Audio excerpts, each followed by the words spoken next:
할렐루야. 오늘 말씀 마태복음 11장 7절에서부터 19절 말씀, 세상을 이길 수 있는 신앙인 남은 자라는 제목으로 여러분들과 함께 은혜를 나누고자 합니다. 이제 세례 요한의 옥중 질문과 예수님의 답변을 기록하고 있는 마태복음 11장 2절에서부터 6절에 이어서 오늘 말씀은 세례 요한에 대한 예수님의 평가와 영적으로 완악하여 무감각했던 당시 세대들을 향한 예수님의 책망이 기록되어 있는 내용입니다. 먼저 예수님께서는요, 세례 요한이 구약의 모든 선지자들보다도 위대한 자이며 메시아 이전에 오리라고 예언된 말라기서 4장 2절에 예언되어 있죠. 엘리야로서 바로 구약과 신약의 가교적 역할을 하고 있는 인물임을 친히 밝히셨습니다.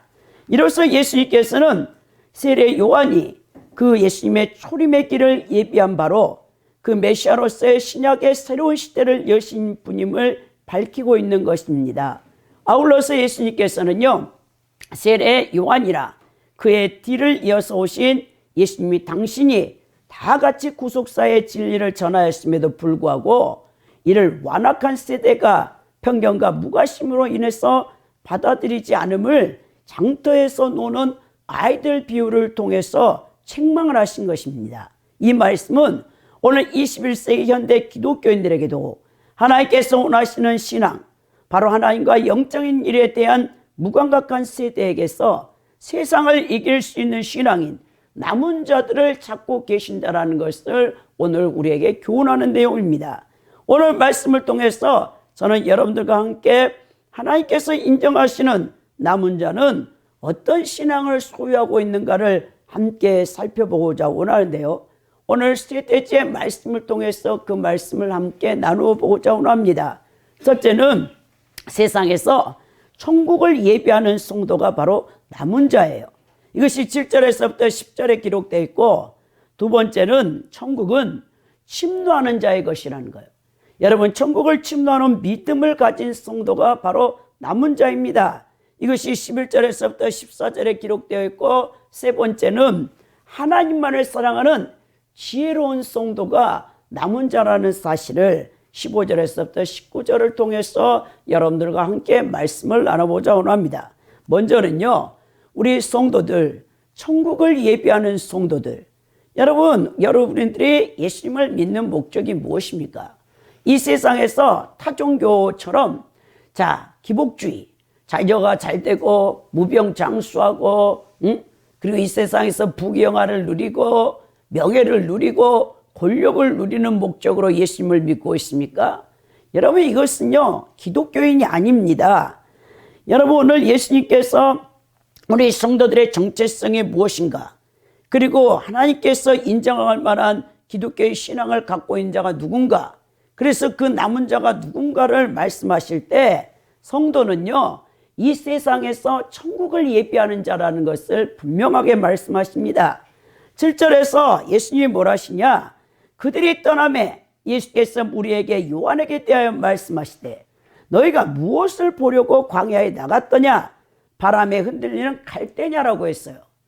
여러분, 그 바리새인과 서기관들, 그 종교 지도자들, 더 나가서 이제 세례 요한이 예수님 초림의 길을 예비하면서 회개하라, 천국이 가까웠느니라고 외치면서 유대 종교 지도자들에게 독사의 새끼라고 여러분 외쳤습니다. 독사의 새끼라는 것은요, 사탄의 자식들이라는 거예요. 그만큼 세례 요한이 강력한 엘리야 같은 심정과 능력을 가진 신약과 구약 시대의 마지막 과거의 역할을 한 마지막 선지자예요. 구약의 여러분 선지자들을 보십시오. 선지자들은요, 절대 타협하지 않습니다. 구약에는 세 종류의 이 사람이 기름 부음을 받았죠. 첫째는 선지자가, 두 번째는 제사장이, 세 번째는 왕이 기름 부음을 받았는데, 거기서 가장 강력한 사역을 하는 사람들이 선지자예요. 이 나비라는 히브리어 단어, 로에라는 이 선지자는요, 왕의 권력 앞에도, 그 어떠한 이 종교 지도자, 대제사장의 권력 앞에도 굴하지 않는 사람이 선지자예요. 그리고 가장 강력한 선지자가 누구였냐?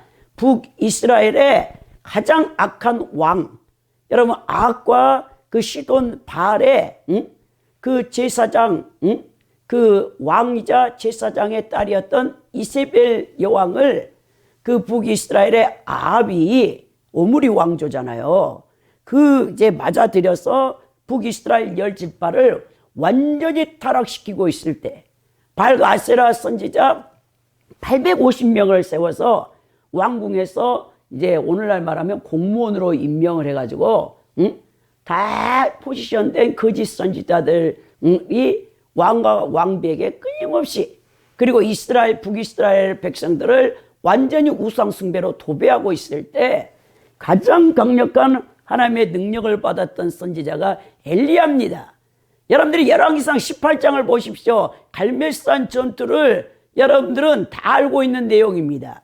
자, 그때 여러분 굴하지 않는 하나님의 선지자 여러분 엘리야가 이 소를 번제를 떠가지고 각을 떠가지고 제단을 쌓았어요. 그리고 그 당시에 아합과 이세벨의 죄가 너무 커서 하나님께서 3년 6개월 동안 비를 내리지 않았어요. 그 농경사에서 여러분 비가 오지 않는다는 것은 그 나라가 완전히 이제 망하게 되는 것이죠. 그런 가운데서 우리 하나님께서 엘리야 선지자와 바알의 아세라의 거짓 선지자들과 전투를 하게 되어졌는데, 자, 도랑을 딱 파가지고 엘리야가 12덩이에 12번에 여러분 물을 길어다가 거기 도랑을 다 채웠어. 그런 가운데 여호와 하나님이시여 이 불을 내리셔서 하나님의 성령의 소멸의 불을 내리셔서 내가 하나님의 선지자인 것과 그리고 하나님만이 여호와 하나님만이 살아계신 하나님인 것을 보여달라고 했어요. 표적과 증거를 보여달라고 했을 때 하나님께서 하늘에서 불을 내려서 엘리야 제단의 그 소 번제부터 누가 문제가 아니고 그 옆에 도랑에 물이 이렇게 쌓여있는 도랑까지 다 핥아버렸잖아요. 그리고 엘리야가 외치기를 북이스라엘 백성들에게 자 보아라, 누가 참 신이고 하나님이시냐 그랬더니 그때 다 바알과 아세라의 거짓 선지자들에게 미혹받고 유혹되어져서 여호와 하나님을 버리고 우상 숭배했던 북이스라엘 백성들이 일어나서 갑자기 다 달려들어가지고 그 아세라와 바알 거짓 선지자들을 기손 시내가에 다 끌고 가서 목을 다 쳤단 말입니다. 이런 종교 계획을 일으켰던 가장 강력한 선지자가 누구냐? 엘리야죠, 엘리야. 근데 오늘 예수님께서 이 엘리야가 누구냐? 바로 세례 요한이라고 외치면서, 세례 요한이 약대털 옷을 입고 메뚜기와 석청을 먹으면서 SNF하거든요. 그러니까 이제 금욕 이제 주의자였죠. 사실 헤롯 그 주변 왕국의 거짓 유대 종교 지도자들이 포지션했어. 그들은 다 화려한 비단 옷을 입고 로마 속국에 붙어서, 더 나아가 이둠의 왕이었던 헤롯 왕에게 붙어서 거짓 선지자 노릇을 하고 있었는데, 오늘 세례 요한이 예수님 초림 때에 광야에 나가서 외치는 것입니다. 이 독사의 새끼들이라면서 회개하라고 했죠. 그러면서 예수님이 이 엘리야의 심정과 능력을 갖고 온 세례 요한을 칭찬하시기를 그가 누구냐? 자, 그러면서 엘리야의 그 말라기의 선지자가 외쳤던 엘리야라고 얘기하면서 너희들은 왜 광야에 나갔느냐라고 합니다. 바람에 흔들리는 갈대를 보러 갔느냐라고 합니다. 그게 아니지 않습니까, 여러분? 갈대라는 것은요, 고대 그 당시에는 글씨를 쓰는 붓을 만드는 재료나 아니면 청량하는 막대기로 쓰임 받았거든요. 그건 요르단 지역에 자라나는 커다란 줄기를 가진 식물이죠. 자, 그것은 바람에 그냥 스시로 흔들려. 여러분, 오늘날 신앙을 가진 자 중에 갈대 같은 신앙을 갖고 있는 자가 너무 많아.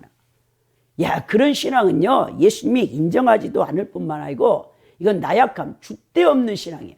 이 사람이 말하면 팔랑귀가 돼가지고 이렇게 헷가다하고, 저 사람이 말하면 저 말이 맞는가 하고 왔다 갔다 하는 사람들. 이거는요, 의의 말씀을 경험하지 못한 자입니다. 아직 예수님의 말씀을 이제 선악을 이 지각을 사용해서 분별하지 못하고 이 사람은 아직도 젖을 빨고 있는 아주 미혹받기 쉬운 상태에 있는 사람들이 이 갈대 같은 신앙을 갖고 있어요.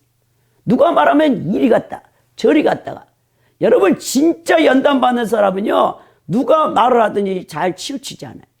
왜냐하면 그 과정을 다 통과했기 때문에 하나님이 여러분 우리를 다루실 때 저 밑바닥 끝까지 내려놔요.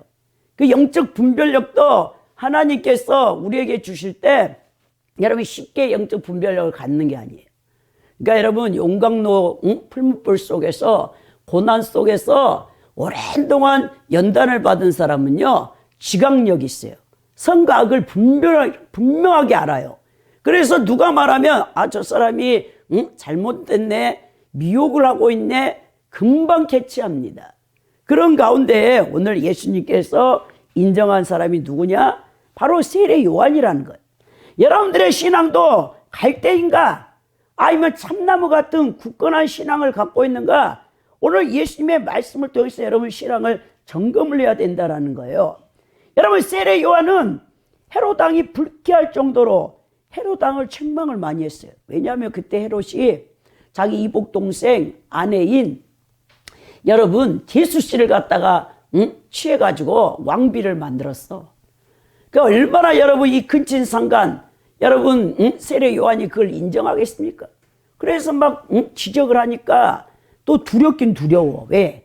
이스라엘 백성들 가운데 세례 요한을 따르는 사람이 너무 많기 때문에 그래서 항상 두려워했는데 오늘 세례 요한은요 사람들의 박수갈채나 능력 있게 이 설교한다고 사람들이 칭찬하는 것에 치우치지 않는 사람입니다.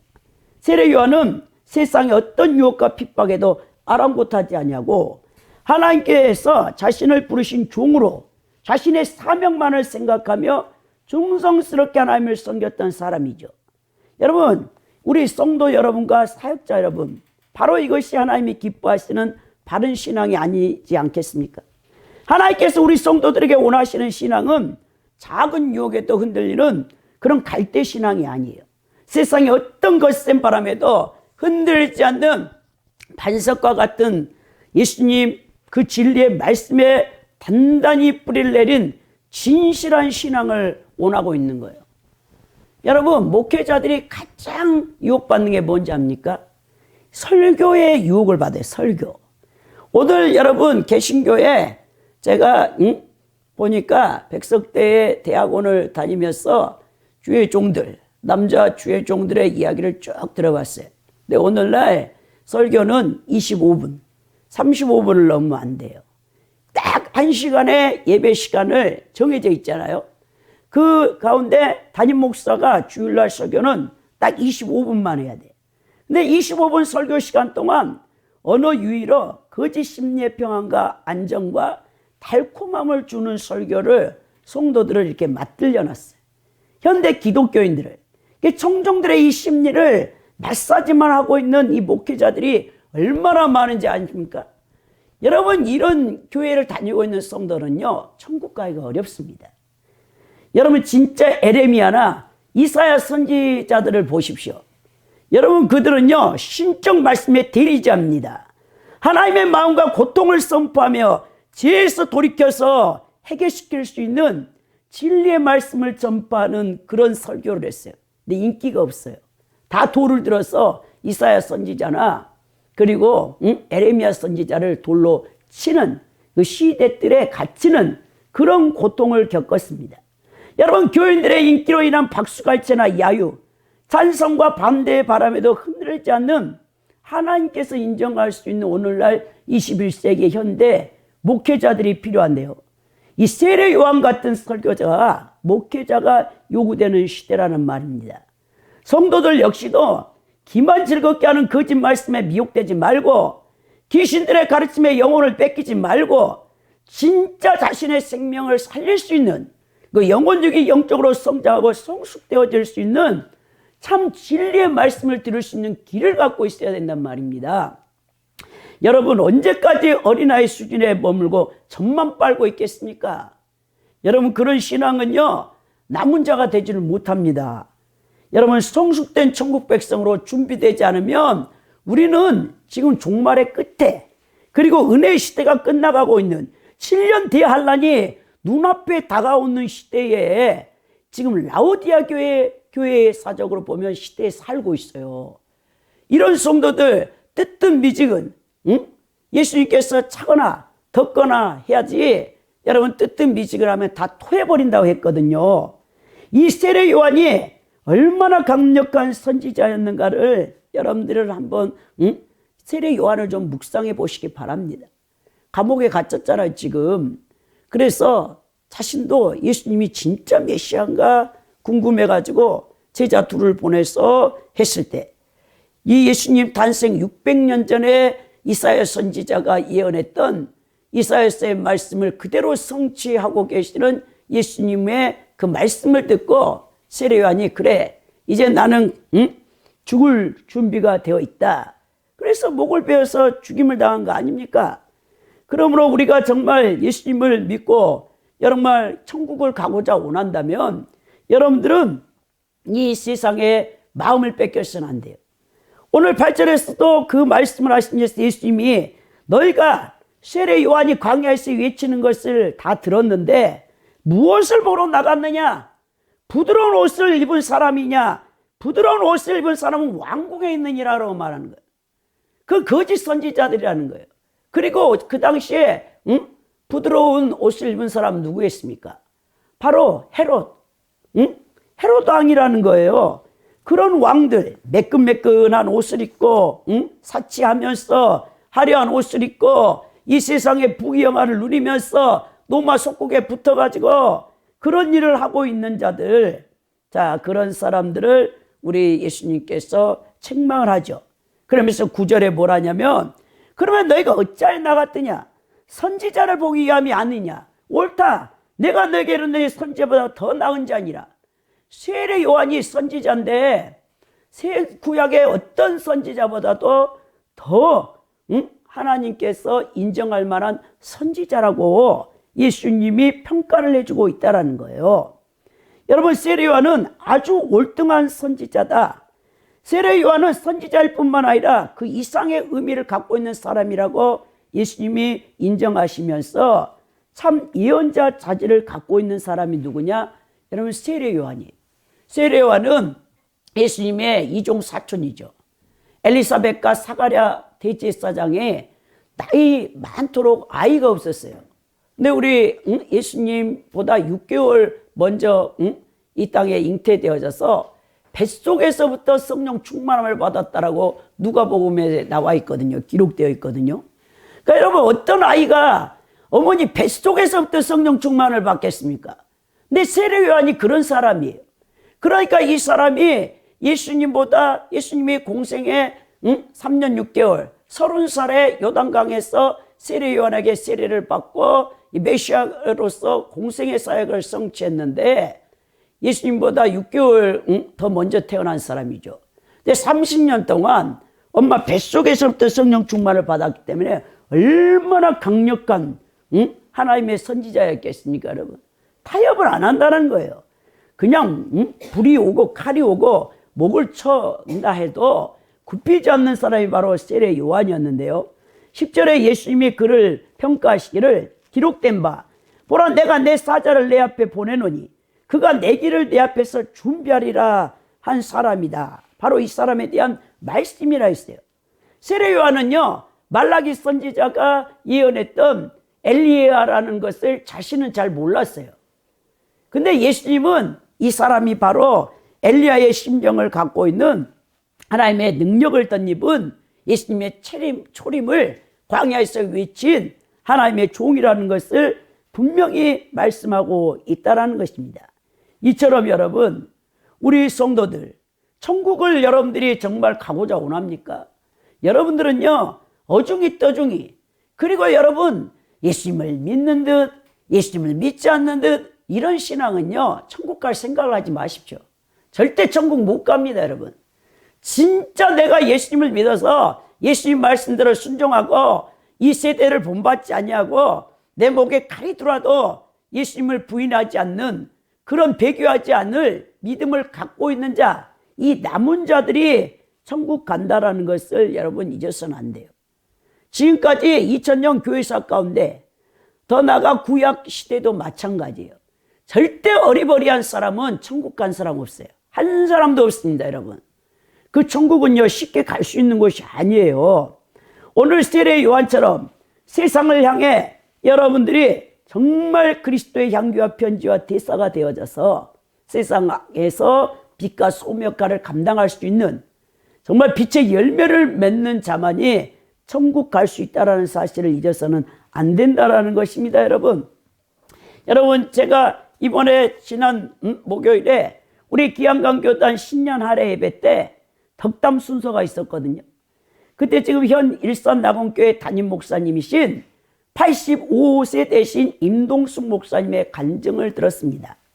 이분이 원래 고등학교 교사 출신이셔요. 근데 정년퇴임을 하지 않았어.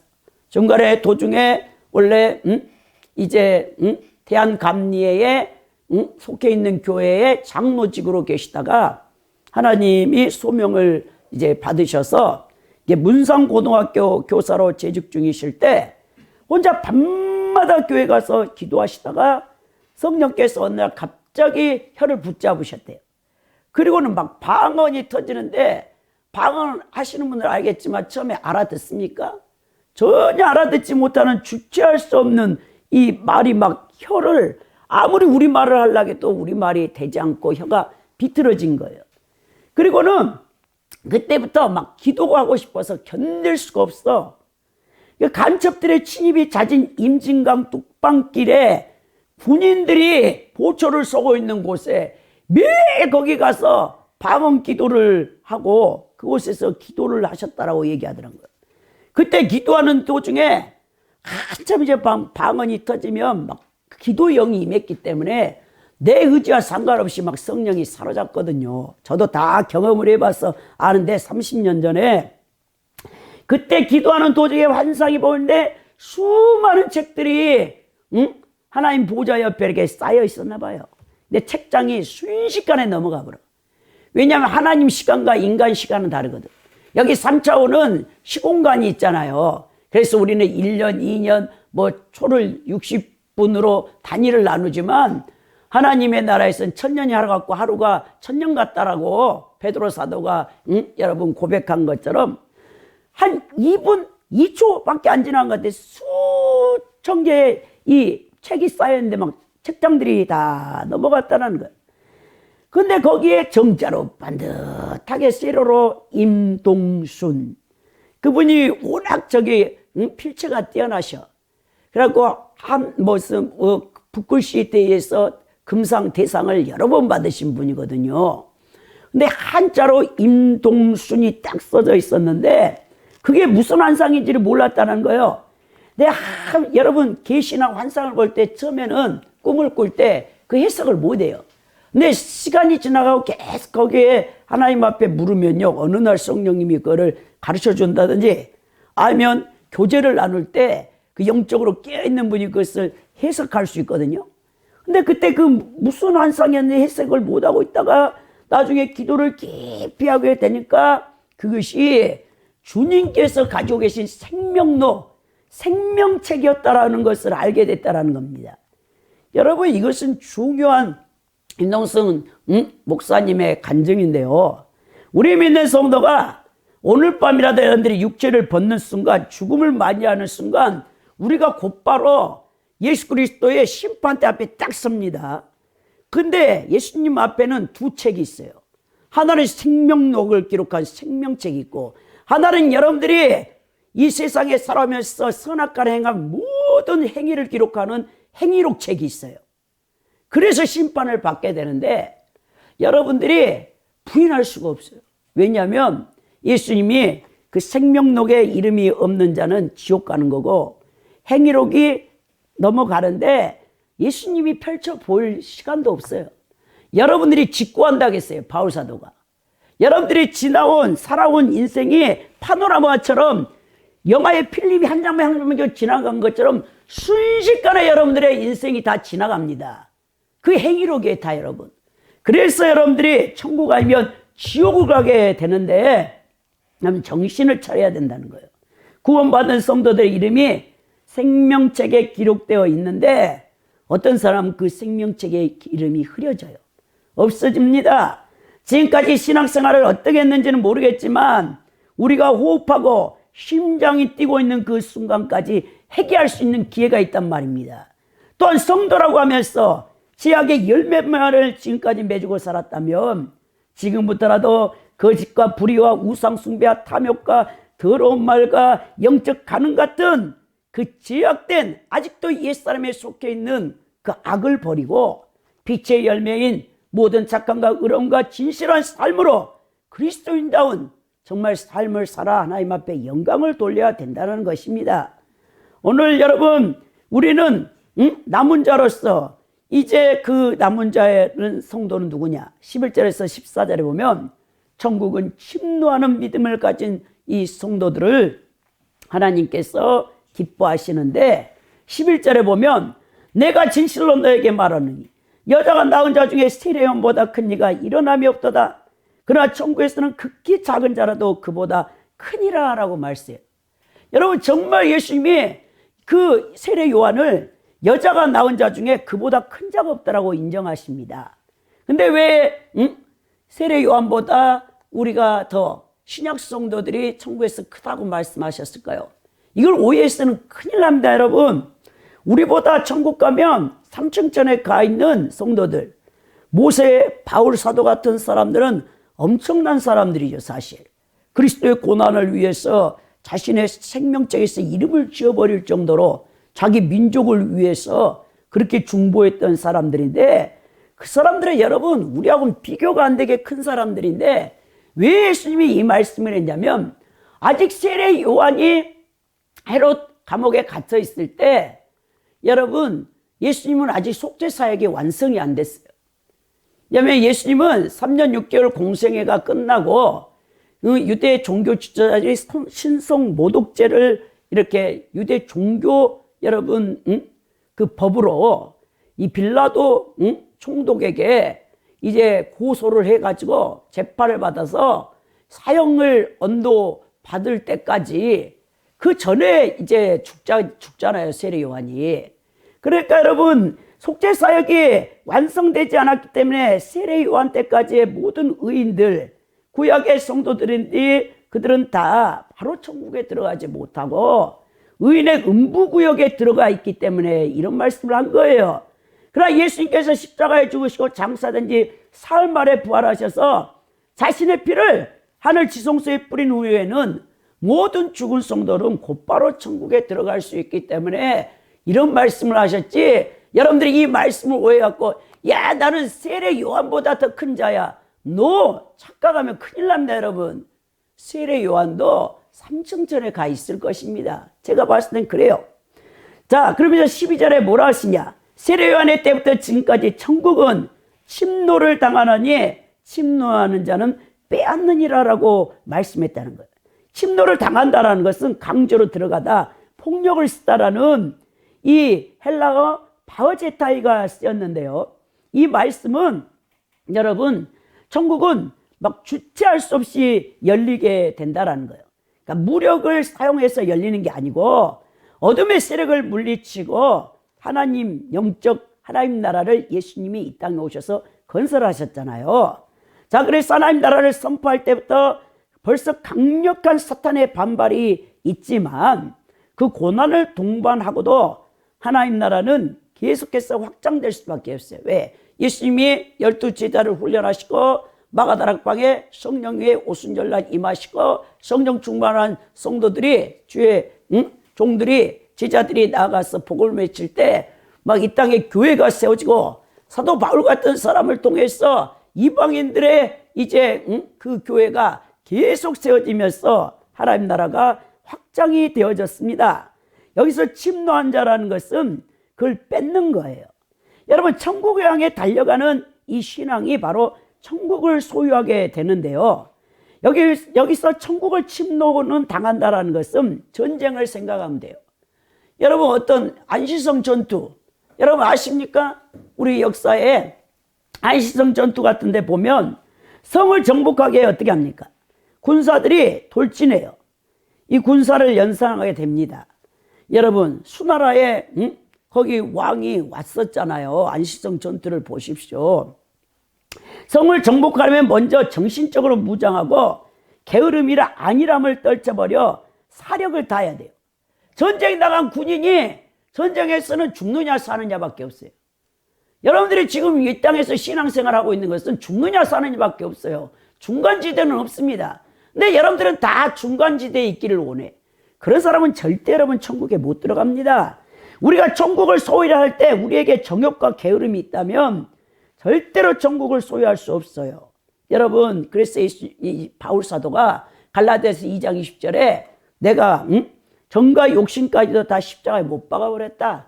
갈라디아 5장 24절에 나 자신을 부인하고 나의 것을 포기하고 고통을 감수하고 천국을 소유하게 해서 날마다 여러분들은 이 치열한 영적 전쟁 가운데서 승리를 해야 된다는 거예요.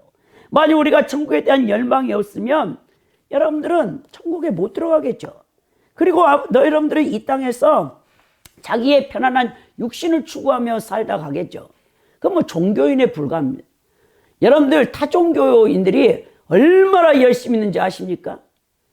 우리 기독교인들은요 진짜 후루꾸예요, 후루꾸. 이 속된 말로.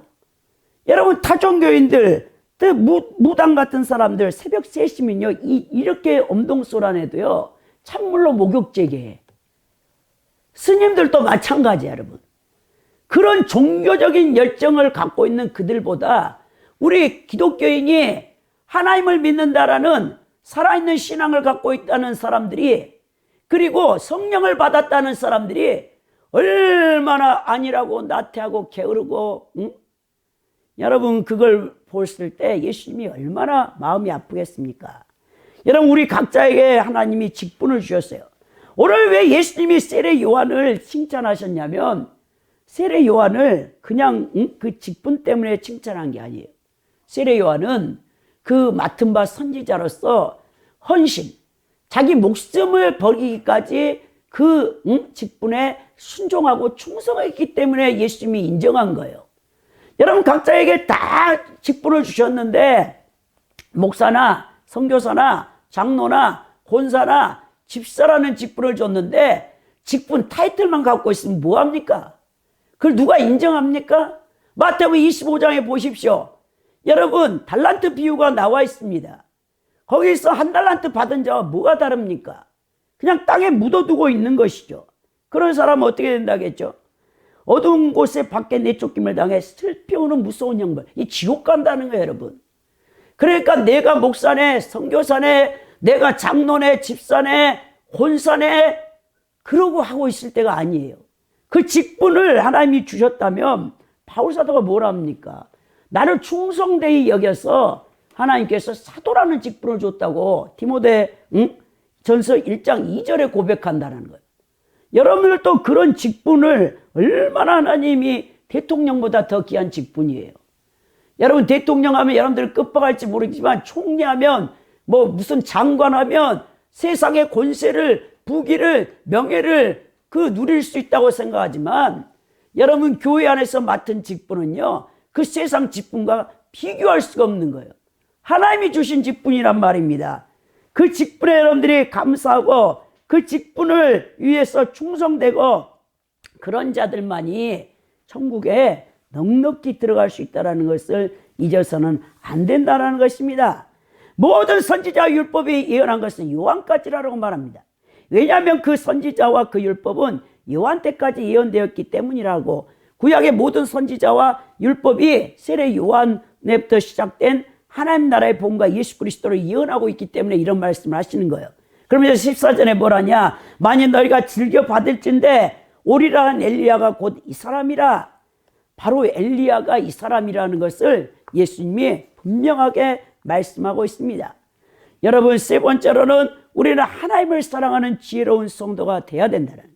15절 19절에 보니까 기 있는 자는 들을지어다. 여기서 기라는 것은 여러분 그냥 육체적인 기를 얘기하는 게 아니에요. 예수님 말씀의 참된 의미를 깨닫고 그 계시의 수용 능력이 있는 자들은 들을지어다. 요한계시록에서 여러분 사도 요한이 성령이 하시는 말씀을 귀 있는 자들은 들을지어다라는 말씀을 많이 이 간용적인 표현을 썼거든요. 이건 바로 두 귀를 멀쩡하게 갖고 있는 소리만 듣는 그런 귀가 아니라 하나님의 계시의 말씀을 깨닫고 수용할 수 있는 능력을 갖고 있는 귀가 되라는 것이죠. 마태복음 13장 14절에 예수님이 너희가 듣기는 들어도 깨닫지 못할 것이요 보기는 보라도 알지 못한다. 여러분 그런 눈과 그런 귀를 갖고 있는 사람, 이 새 속에 물들어가지고 영적인 걸 전혀 깨닫지 못하는 귀와 눈을 갖고 있는 사람은 지옥 갈 수밖에 없단 말입니다. 그러면서 예수님이 뭐라냐 16절에 이 세대를 무엇으로 비유할까? 비유컨대 아이들이 장터에 앉아 제 동물을 불렀다라고 말하는데요. 여러분 이 예수님이 이 세대라는 표현을 이 게네아라는 이 헬라어를 많이 썼는데 이 단어가요 음란하다, 악하다, 믿음이 없고 폐역하다는 이 부정적인 세대를 표현할 때 예수님이 이 세대라는 표현을 많이 썼습니다. 오늘 본문에서도 예수님께서는 자신을 메시아로 믿지 않는 사람들을 지칭하기 위해서 이 세대라는 이 부정적인 용어를 썼는데요. 자, 예수님께서는 모든 사람이 구원받기를 원해. 그리고 천국을 초청을 했어. 근데 그 초청을 그 당시에 유대의 종교 지도자들 뿐만 아니고 유대인들이 다 거부를 했단 말이에요. 근데 그 비유를 예수님이 장터에서 놀고 있는 아이들의 비유를 했는데 이 장터라는 곳은 당시에 사람들이 가장 많이 모인 곳이에요. 지금도 재래시장 가보세요. 사람이 얼마나 많습니까? 근데 예수님이 이 장터에서 놀고 있는 아이들을 뭘 이제 비유를 하셨냐면 17절에 보니까 너희를 향하여 피리를 불어도 너희가 춤추지 않고 우리가 슬피 울어도 너희가 가슴을 치지 아니함과 같다라는 거예요. 여기서 피리 불다 이것을 애곡한다는 겁니다. 여러분 이 유대인들의 풍습은 이제 장례가 나잖아요. 그러면 고개주는 사람을 돈 주고 따로 사. 피리를 부는 사람을 따로 사. 저는 예전에 시골에서 자라서 우리 5일 이 장례를 치렀거든요. 시골에서. 우리 할아버지 상여 나가는 것도 저는 생생하게 기억하는데 그때 동네 사람들이 다 품앗이를 해줘. 동네 아주머니들이 와서 이제 음식을 다 만들었어. 지금은 3일장 뭐 더 짧게 장례를 치르는데 예전에 시골에는 5일장을 치러요. 병풍 뒤에다가 우리 친정 아버님이 염하는 사람이에요. 염. 염도 아무나 못합니다. 근데 너무 우리 아버지가 손재주가 뛰어나시고 그런 걸 잘해가지고 동네 초상이 나면 다 실제 염을 하셔. 그러면 딱 보면 그 집에 가보면 병풍 뒤에다가 염을 해갖고 관에다 넣어놔. 5일 동안 그 장례를 치르는데 그때 보면 장례 치를 때 가면 이제 이 종을 딸랑딸랑 넣어서 어여 디여 북망산천 하면서 이제 그 하고 가시는 분이 있는데 그것처럼 이스라엘도 장례가 나면 피리를 불고 곡을 해줘. 그런 거를 지금 비유하고 있는 거예요. 그러니까 여인들이 애곡하는 소리에 맞춰 가슴을 치면서 곡을 해줘야 되거든요. 이 장터에서 아이들이 이 장례식 놀이를 하는데 어른들의 결혼식이나 장례식을 흉내내는 놀이의 광경을 비유하시면서 아무리 한쪽이 이런 놀이를 하려고 하는데 다른 한쪽이 반응을 하지 않아. 그러면 그 놀이가 진행될 수 없다는 겁니다. 그러니까 오늘 우리 시대도 마찬가지예요. 오늘날 여러분 우리 21세기 현대를 사무시대라고 해요. 사무라는 것은 전혀 다른 사람에게 관심이 없어. 무관심, 무감각, 무의미, 무기력증에 빠진 사람들이 너무 많아. 여러분 여기서 제일 무서운 건 무감각이야. 어떤 것을 자극을 받아도 반응하지 않는 거. 그러니까 삶이 무감각하다는 것은 인생의 희노애락을 못 느낀다는 거예요. 기쁨도 슬픔도 고통도 괴로움도 눈물도 감동도 한이도 없어. 이런 사람은 우울증에 걸렸어. 대인기피증에 걸렸고 강박장애와 공황장애에 빠져가지고 완전히 방코가면서 폐인되어 있는 거예요. 이 세대는 이웃뿐만 아니라 하나님에 대해서 무감각해져서 죄를 짓고도 그 죄의 고통이나 아픔을 느끼지 못합니다. 하나님의 은혜와 기적, 기도의 응답을 받고도 기뻐하거나 감사할 줄도 모릅니다. 여러분, 이 무감각한 이 세대는 하나님을 떠나고 하나님의 사랑을 저버리고 회개의 눈물도 없고 제사를 받는 엄청난 은혜에 대해서도 아무런 느낌을 갖지 못하는 불행한 시대.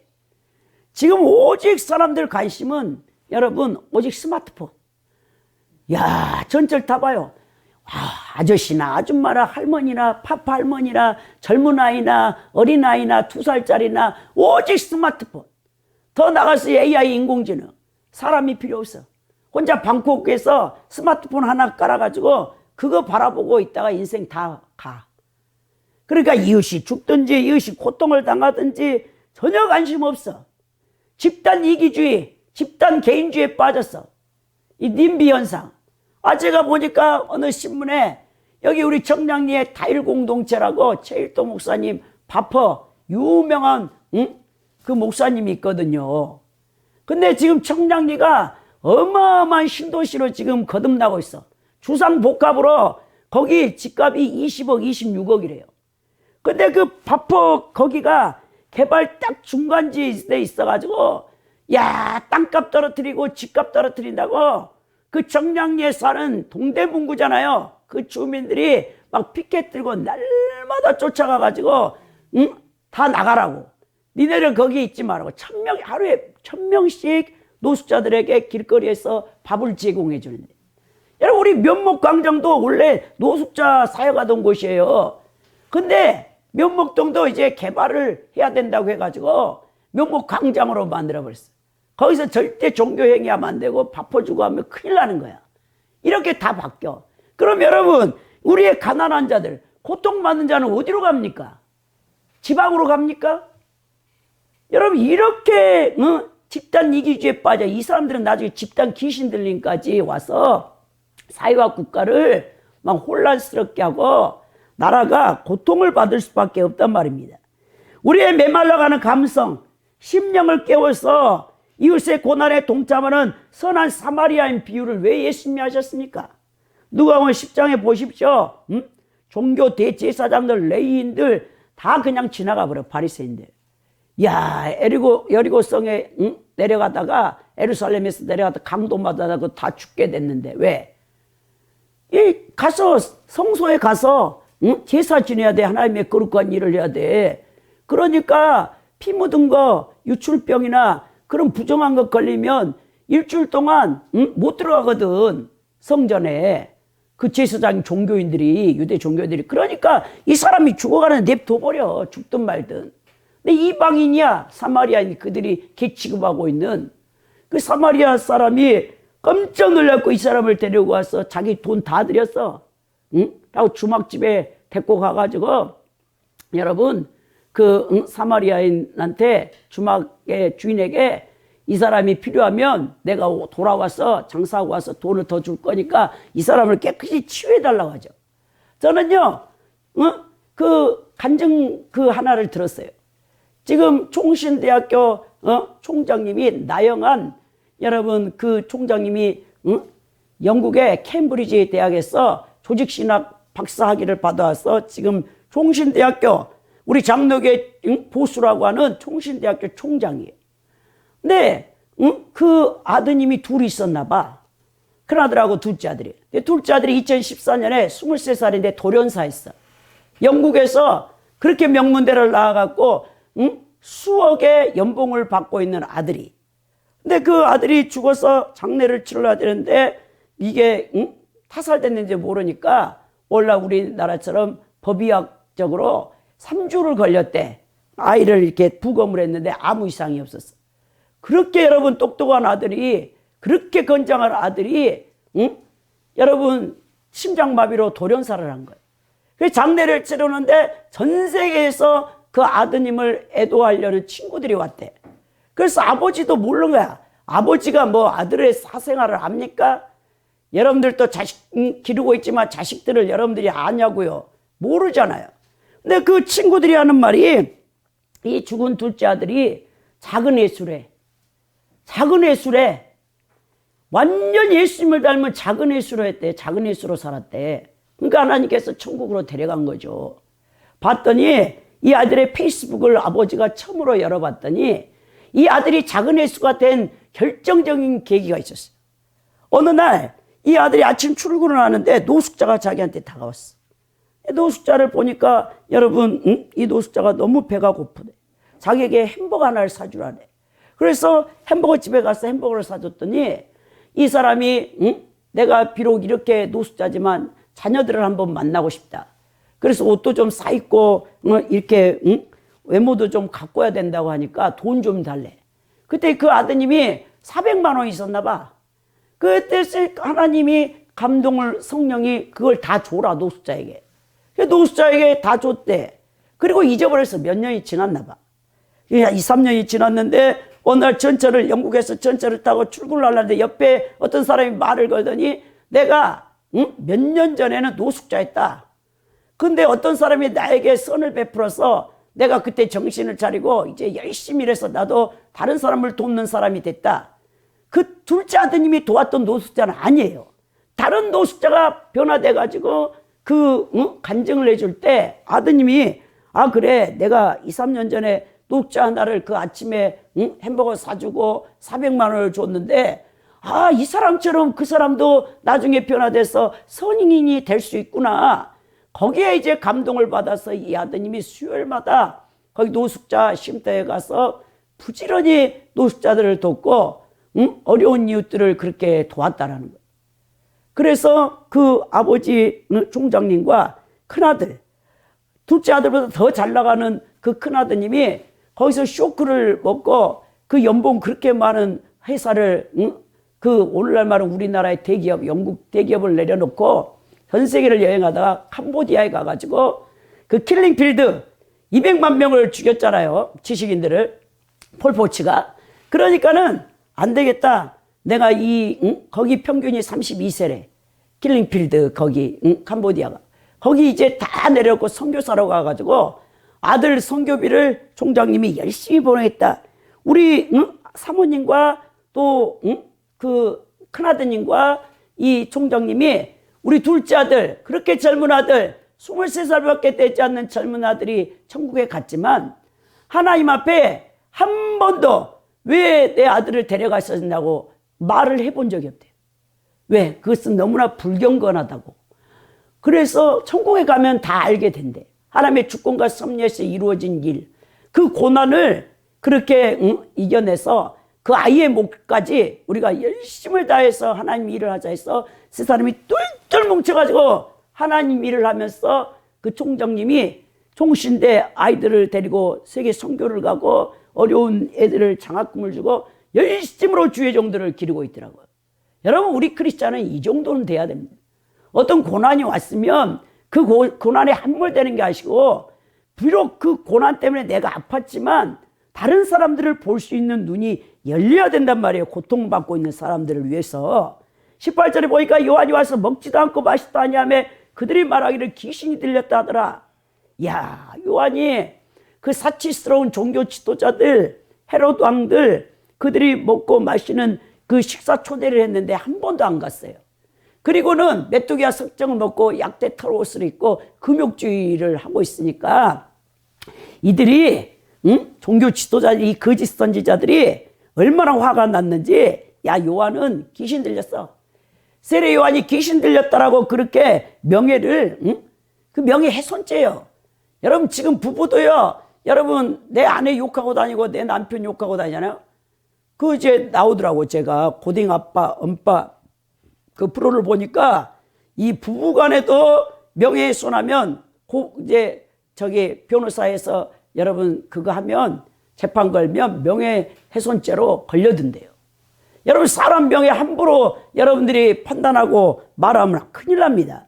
오늘 세례 요한이 그들의 삿잔 잔치에 초대를 받지 않고 거기에 응하지 않으니까 유대인들이 가장 모독적인 욕설을 했는데 귀신이 들렸대. 귀신이. 세례 요한이 귀신 들린 사람입니까 여러분? 그러면서 19절에 뭐라 하냐. 인자는 와서 먹고 마시며 말하기를 보라 먹기를 탐하고 포도주를 즐기는 사람이요 세리와 지혜의 친구로다 하니 지혜는 그 행한 일로 인하여 옳다함을 얻느니라. 자, 세례 요한은 금욕주의자였는데 예수님은 먹기를 탐하는 자래. 왜냐 세리와 지혜인들과 마시잖아요. 창기들과 어울리면서 먹고 마시잖아요. 예수님은 정상적인 생활을 했거든요. 그러니까 그것도 불만인 거예요. 그런데 예수님이 오늘 뭐라면 지혜는 그 행한 일로 인해 옳다함을 받는다 했는데, 지혜는 그것이 한 일로 그 옳음이 증명된다라고 얘기합니다. 헬라 문화에서 제일 중요한 게 지혜예요. 소피아예요. 지혜는요, 그 어떤 것보다도 귀한데, 잠언서 8장에는 예수님이 성육신하시기 전에 구약에서 사역을 하셨는데 여호와의 사자나 지혜로, 이 지혜가 의인화된 거죠. 여러분, 잠언서 8장 17절, 저는 아직도 잊어버리지 않아. 예수님이 저를 콜링할 때 나의 사랑한 자가 나의 사랑을 나를 간절히 찾는 자가 나를 만날 것이다, 이 말씀으로 저를 콜링을 하셨거든요. 그래서 여러분들이 지혜 하면 정말 좋잖아요. 근데 오늘 예수님이 사람들이 자기 잘못을 합리화시키기 위해서 상대방을 비난하는 이 경향을 얘기하면서 무섭게 책망합니다. 여러분, 우리 지혜가 커요. 자기 합리화시키는 거. 매일 남의 탓하는 거야. 남한테 변명해. 여러분, 우리 크리스찬들은요, 변명하면 안 돼. 응? 그 사람 이목, 그거 순간을 모면하려고 자기가 그런 말을 했으면 했다고 시인해야 돼. 하나님 앞에도 시인해야 되고 사람들 앞에도 시인을 해야 돼. 근데 그게 아닙니다. 내가 아니에요. 저 사람 때문이에요. 왜 그렇게 핑계를 댑니까? 여러분, 저는요, 잘못했으면요, 사람 앞에도 잘못했다고 얘기해요. 그리고 우리는 항상 자신의 말과 행동에 그에 따른 책임과 의무를 다해야 됩니다. 여러분, 그런 책임감 없이 크리스찬이 살면 어떻게 됩니까? 내가 말한 것은 말했다고 하는 거예요. 그게 비록 부끄럽고 수치스러운 죄라 할지라도 하나님 앞에도 그렇게 해결을 해야 되고 사람 앞에도 그런 해결을 해야 되는데, 그 순간을 모면하기 위해서 여러분 그렇게 하면 안 됩니다. 오늘 말씀을 정리해 보면 천국은 죽어서만 가는 장소적 곳이 아니에요. 이미 이 땅에서 예수님을 믿을 때 영적 하나님의 나라가 여러분 심령에 건설되어 있어요. 그러니까 여러분, 천국이란 개념은 하나님의 통치 개념이에요. 통치 개념. 여러분들이 지금 하나님께서 여러분들을 통치하고 계시면 여러분들 자체가, 심령 자체가 천국이에요. 우리가 예수님을 구주 왕으로 영접하고 그분의 통치를 받아 지혜에서 멀어져 거룩해질수록 우리는 심령 천국을 이루어집니다. 로마서 14장 17절에 하나님 나라는 먹고 마시는 게 아니에요. 육적인 것이 아니라 했습니다. 오직 성령에서 의와 희락과 평강이라고 말씀하셨죠. 영적인 거예요. 우리는 21세기 현대 기독교인이고 곧 예수님을 맞이할 마라나타의 신앙을 소유해야 될 종말의 마지막 성도들입니다. 정신을 차려야 돼요, 여러분. 여러분들은 지금 세상에서 천국을 예비하고 있는 성도들이어야 됩니다. 천국은 침노하는 자들 것이라겠죠. 그런 믿음을 가지고 있어야 돼요. 또 하나님만을 사랑하는 그런 지혜를 갖고 있는 자들이 돼야 됩니다. 그래서 이 남은 자로서 넉넉히 하나님 앞에 영광을 돌리고 축복의 통로로 쓰임받는 여러분들이 되시기를 예수 그리스도 이름으로 축원드립니다.